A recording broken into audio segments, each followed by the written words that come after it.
Hi guys, আবার চলে আসলাম একটা নতুন ব্লগ নিয়ে।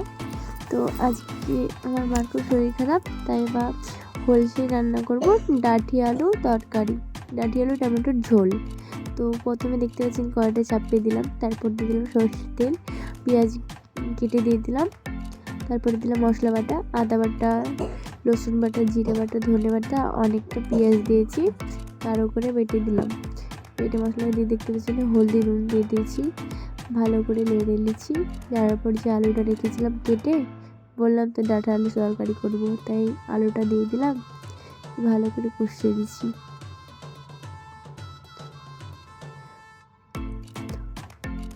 অনেক করে একটু ভাজতে হবে,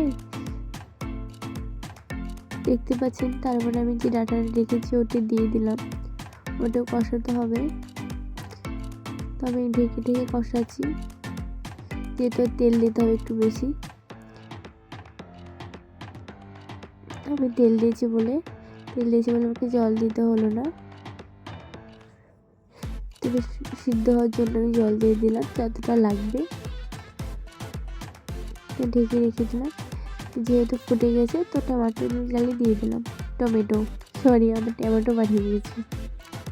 তারপরে আমি ভালো করে সিদ্ধ হয়ে গেছে আলু, যতটা ঝোল রাখবো সেবার নেড়ে চেড়ে দেখছি। তো ফাইনাল রান্নাটা এইভাবে হয়েছে।